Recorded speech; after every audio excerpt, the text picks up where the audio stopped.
Nah, saya berpikir ini selain bekerja, apalagi yang harus saya lakukan agar nilai manfaat yang saya miliki dengan ilmu yang saya miliki itu bermanfaat untuk masyarakat itu. Sukanya adalah ketika bisa membantu orang. Jadi ketika misalkan nih, saya ada telepon dari masyarakat, ibu di IGD udah sehari semalam gitu kan ya, belum dapat kamar. Saya berkomunikasi dengan pihak rumah sakit, dilayani gitu kan. Ibu BPJS-nya mati, ini harus dirawat, berkomunikasi dengan dinas kesehatan, lalu bisa diaktifasi BPJS-nya gitu kan ya. Jadi sukanya di situ sebenarnya, bisa membantu banyak orang.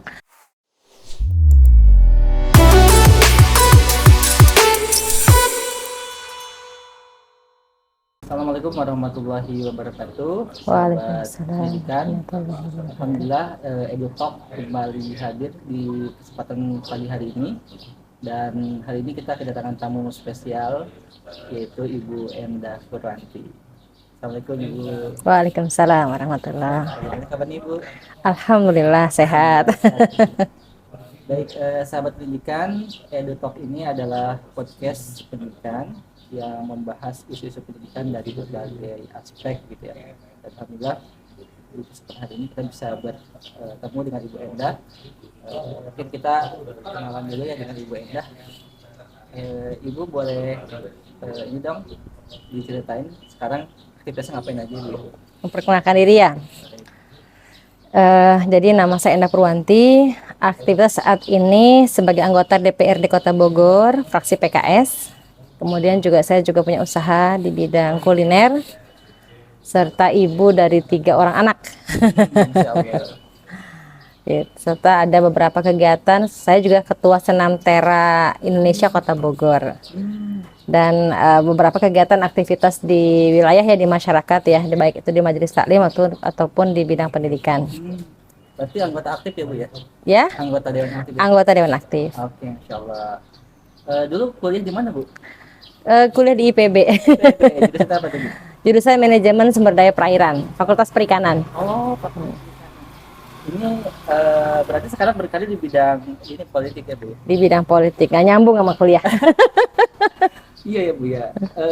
Boleh diceritain kan Bu gimana sih dulu yang awalnya mengambil kuliah di bidang perikanan gitu ya, hingga akhirnya sekarang bisa menjadi atau berkarir di bidang politik gitu ya. Ceritanya gimana sih Bu?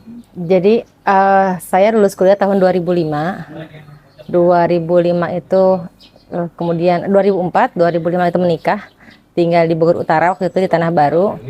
Saya bekerja di salah satu sekolah di Sekolah Alam Bogor ya. Kemudian setelah kuliah, karena ketika di kampus kan saya aktif di kegiatan masyarakat ya, kegiatan mahasiswa gitu kan ya, baik itu di DPM, kemudian di asisten. Nah, saya berpikir ini selain bekerja, apalagi yang harus saya lakukan agar nilai manfaat yang saya miliki dengan ilmu yang saya miliki itu bermanfaat untuk masyarakat itu. Kemudian waktu itu ada tawaran bergabung bersama PKS gitu kan ya. Akhirnya saya bergabung dengan PKS. Waktu itu di tahun 2005-2006 saya mulai aktif di pos wanita keadilan gitu ya. Disitulah awal saya berkarir di bidang politik. Waktu itu PKS itu ada satu kegiatan unik ya, khas, yaitu di mana ada bidang perempuan. Sekarang namanya adalah bidang perempuan ketahanan keluarga. Nah, di situ bagaimana kita sebagai seorang perempuan membina ibu-ibu rumah tangga gitu kan ya. Tidak hanya sebagai ibu, tapi juga sebagai madrasah, tapi juga sebagai manajer keuangan gitu kan ya. Dengan berbagai peran inilah yang tantangan ya untuk kami di PKS sebagai partai Islam, partai dakwah gitu kan ya. Tidak hanya muncul di pemilu gitu kan, tapi juga membina masyarakat secara aktif. Itu awalnya saya aktif di partai gitu kan ya, dengan membina masyarakat. Oke, berarti karir di bidang politik itu sebenarnya bukan mimpi sejak kecil Bu, atau gimana? Bukan gitu ya. Jadi memang antara karir, kemudian kuliah, dan hal ini tidak nyambung ya. Tetapi sebetulnya perjalanan itu sudah dimulai sebenarnya dari kecil. Artinya gini, aktivitas saya di bidang sosial, aktif di kegiatan Karang Taruna. Kalau Agustusan itu ikut kegiatan. Kemudian juga ketika di kampus dengan kemahasiswaannya, itu menjadi bekal ya, menjadi bekal ketika saya di masyarakat, bagaimana tetap berkontribusi di masyarakat. Nah, kebetulan itu tadi jalurnya jalur politik gitu kan ya. Oke Bu, kalau jadi anggota dewan itu ada suka dukanya nggak sih Bu? Pasti ada lah gitu ya.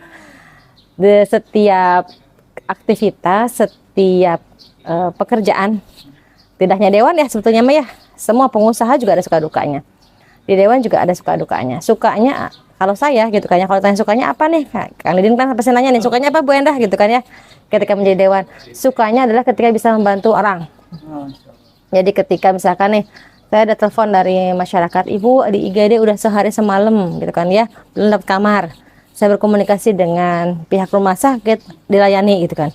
Ibu BPJS-nya mati ini harus dirawat, berkomunikasi dengan dinas kesehatan. Lalu bisa diaktifasi BPJS-nya gitu kan ya. Jadi sukanya di situ sebenarnya, bisa membantu banyak orang. Kalau secara pribadi dengan level saya hanya pengusaha kan mungkin hanya bisa menggaji 10 orang. Membantu 10 orang gitu kan ya. Atau di lingkungan hanya bisa membantu sekomplek gitu kan ya.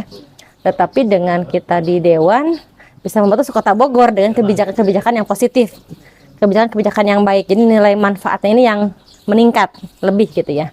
Kalau saya bisa membangun jembatan, jembatan itu bisa dipakai orang untuk beribadah, mencari nafkah, sekolah, nilai manfaatnya lebih besar lagi gitu kan ya. Saya menerangi jalan gitu PJU, di mana orang-orang yang awalnya mau pengaji misalkan gelap, mau sholat jamaah gelap jadi terang, alhamdulillah nilai manfaatnya lebih. Itu sukanya. Dukanya tentu saja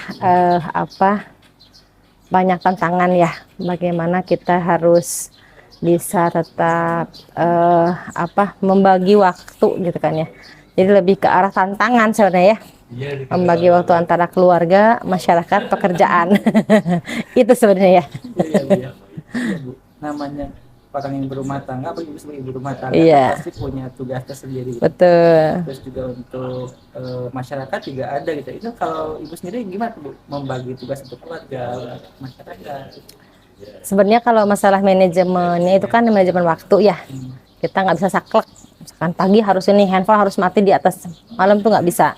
Saya termasuk orang yang insya Allah handphonenya aktif gitu kan ya, kalau masih belum istirahat. Jadi ketika ada telepon dari masyarakat butuh ambulan atau butuh apa, bantuan apapun, saya akan respon.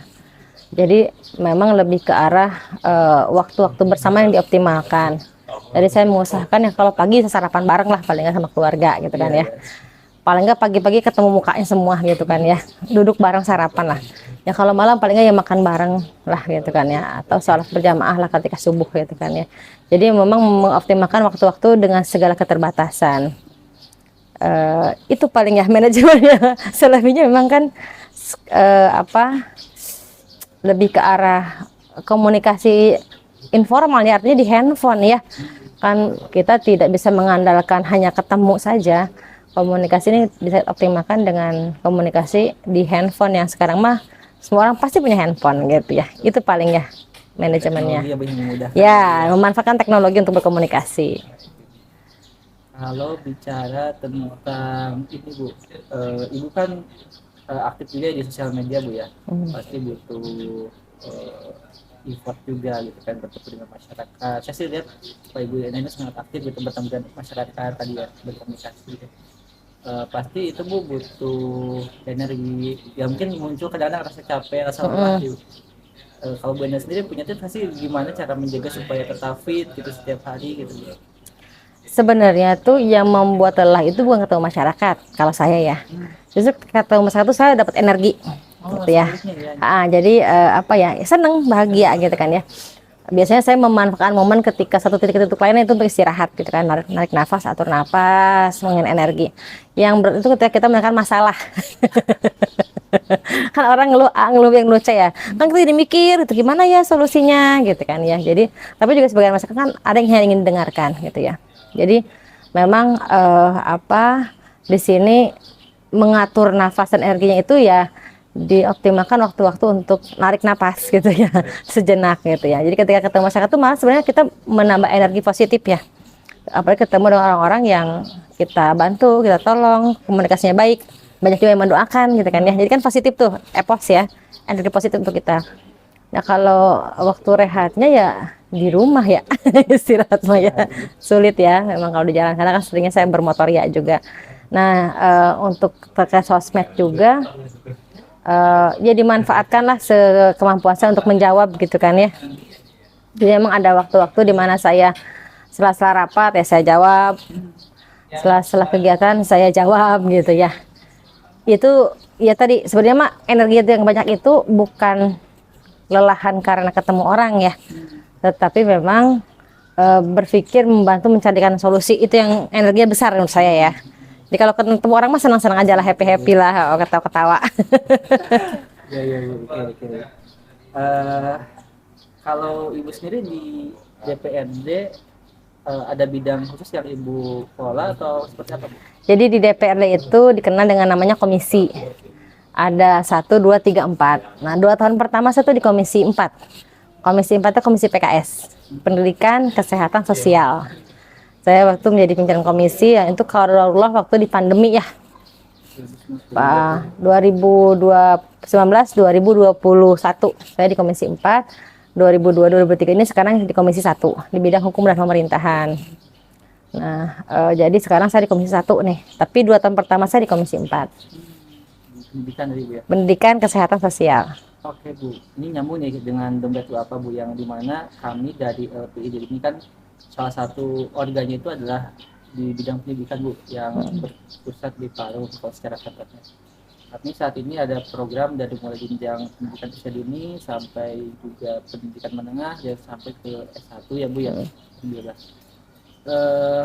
Kalau bisa tentang pendidikan, Bu, barangkali isu yang saya perhatikan di media sosial lagi ramai tentang bullying ya, Bu ya. Tak terlepas itu dari tingkat mungkin lebih yang terkecil, mungkin pendidikan yang usia dini, ada yang pendidikan menengah, bahkan kemarin saya lihat SD.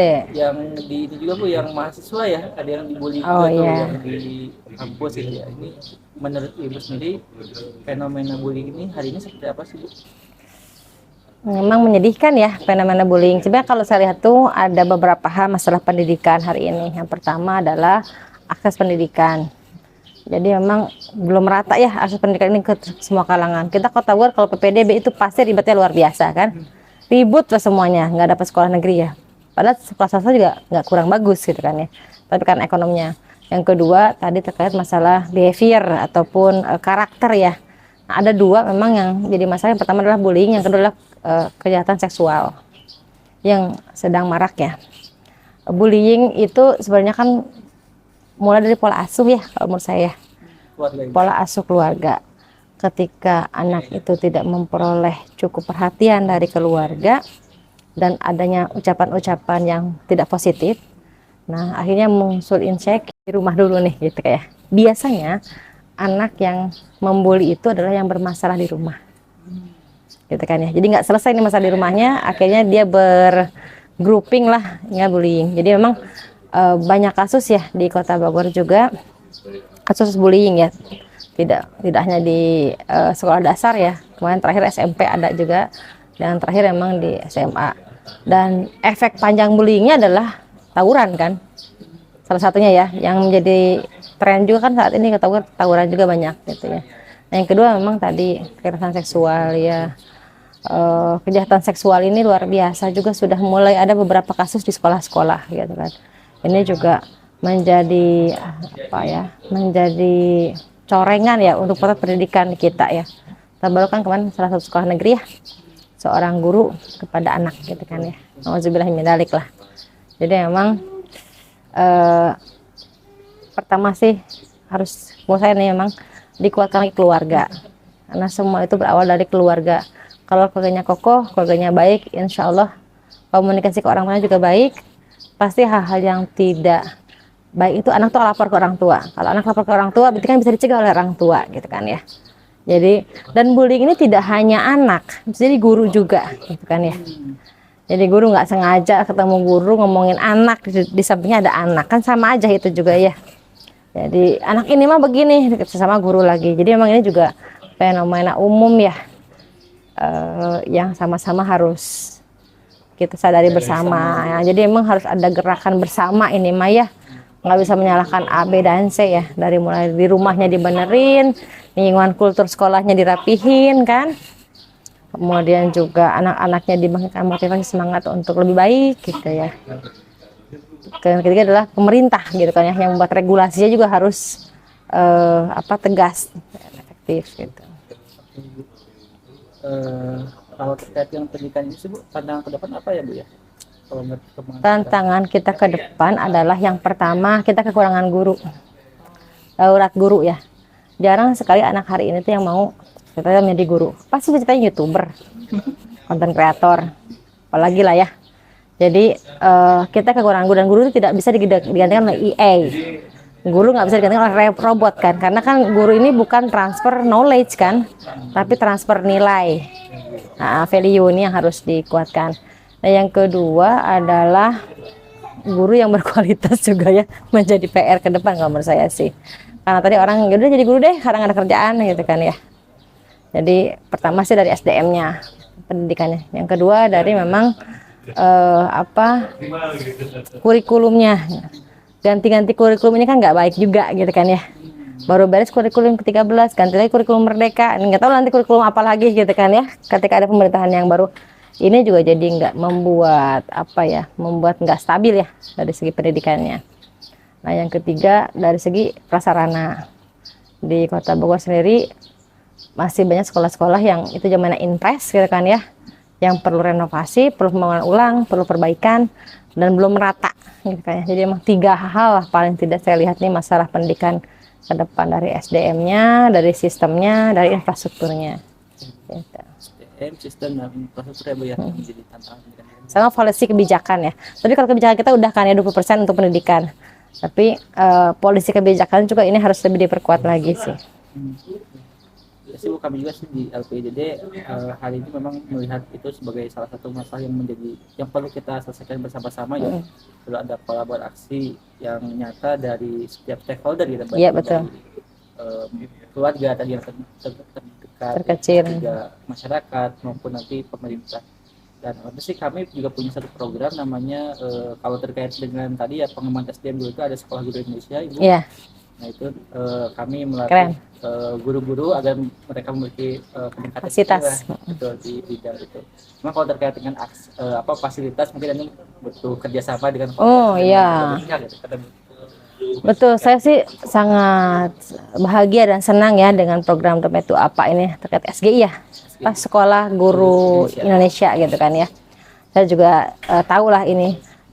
Insya Allah itu tadi menjadi salah satu ikhtiar ya untuk menyelesaikan satu masalah tadi ya dari SDM gitu kan ya. Jadi keren lah. Selamatlah untuk Dompet Duafa yang dari ketika pendiriannya memang fokus di bidang sosial dan pendidikan gitu kan ya. Kalau infrastruktur emang bukan bagiannya kita ya, artinya itu bagiannya government, pemerintahan. Memang harus ada rapat bersama antara pemerintahan dengan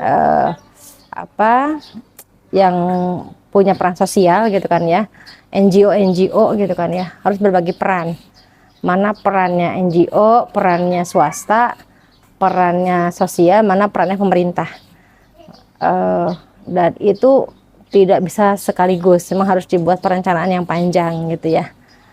Contoh saja di Kota Bogor dengan 200 sekolah SD itu hampir 80% itu butuh ruang kelas baru.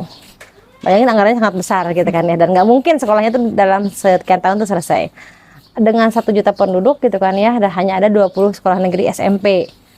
Akhirnya selalu ada kekacauan ketika PPDB dan tidak merata.